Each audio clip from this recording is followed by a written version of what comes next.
চিংড়ি ঘের চাষের ফলে অনেক জায়গায় এবং বাঁধ নির্মাণে অপরিকল্পিত বাঁধ নির্মাণের ফলে অনেক জায়গায় জলাবদ্ধতার সৃষ্টি হয়েছে। বরিশাল অঞ্চল শিক্ষা দীক্ষায় কিন্তু অগ্রগণ্য। এখানে অনেক নামি দামি শিক্ষা প্রতিষ্ঠান আছে। বরিশালেরও কিছু কিছু অঞ্চলে, খুলনার নিচের দিকের অঞ্চলে অন্যান্য কারণে দারিদ্র্যপ্রবণ এলাকার সৃষ্টি হয়েছে। এটা হয়েছে লবণাক্ততার কারণে, উপর থেকে পানি প্রবাহ কমে গিয়েছে, কৃষি জমির উর্বরতা কমছে, চিংড়ি ঘের চাষের ফলে অনেক জায়গায় এবং বাঁধ নির্মাণে অপরিকল্পিত বাঁধ নির্মাণের ফলে অনেক জায়গায় জলাবদ্ধতার সৃষ্টি হয়েছে। বরিশাল অঞ্চলে আমি দেখেছি যে পানির কোনো তো ভূপৃষ্ঠের পানি আপাত দৃষ্টিতে কোনো সমস্যা দেখিনি আমি। এইসব দক্ষিণাঞ্চলের সমস্যা হলো যে লবণাক্ত পানি ভিতরে ঢুকছে।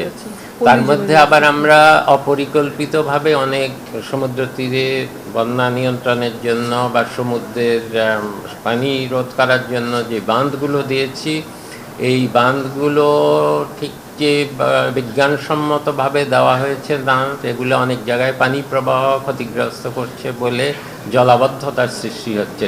ওয়ালটন আবারও মিলিয়নিয়ার অফারে ওয়ালটন ফ্রিজ কিনে আপনিও হয়ে যেতে পারেন মিলিয়নিয়ার। সেটা শুধু বরিশাল অঞ্চলে না, সেটা সাতক্ষীরা এইসব জেলায় আমরা জানি যে জলাবদ্ধতা একটা বড় সমস্যা।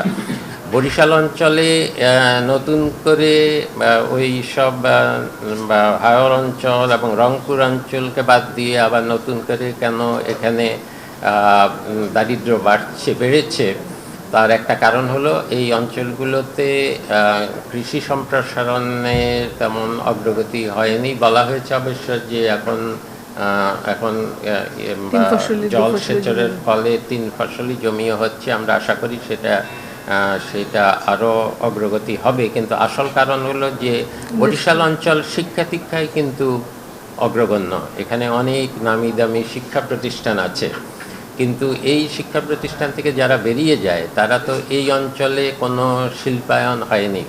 সেটা বড় শিল্পই হোক বা ক্ষুদ্র উদ্যোক্তা এবং ক্ষুদ্র মাঝারি শিল্পই হোক, এগুলা কোনো না কোনো কারণে এই অঞ্চলে গড়ে ওঠেনি। গড়ে না ওঠার কারণে যে যারা পড়ালেখা শেষ করে এখানকার যে আমাদের যুবশক্তি, তারা এই অঞ্চলে তাদের কর্মসংস্থান পাচ্ছে না এবং তারা বাইরে চলে যাচ্ছে। আমরা চেষ্টা করব, বরিশাল অঞ্চল এখানে বঞ্চিত রয়ে গেছে, সেটা এখানকার দারিদ্র্যের একটা বড় কারণ। এবং এখন আমাদের কিছু কিছু জায়গায় নতুন বৈদেশিক কর্মসংস্থানের নতুন জায়গা তৈরি হচ্ছে। মালয়েশিয়া একটা জায়গা যেখানে আমরা নতুন করে আবার অনেককে পাঠাতে পারবো। বরিশাল অঞ্চলে আমি মনে করি যেহেতু শিক্ষা দীক্ষায় ভালো, সেই জন্য আমরা এমন ধরনের প্রশিক্ষণ দেওয়ার চেষ্টা করব যাতে এখান থেকে ঠিক অন্য জায়গা থেকে যেভাবে অদক্ষ শ্রমিক যায় সেভাবে না, অন্তত প্রশিক্ষিত যুবশক্তির কিছু যাতে বিদেশে যাওয়া শুরু করতে পারে। এই শুরুটা আমি চেষ্টা করব যে বরিশাল অঞ্চলে যেন কিছু ট্রেনিং সেন্টার হয় এবং এখান থেকে যাতে এই ধরনের বিদেশে যেতে পারে।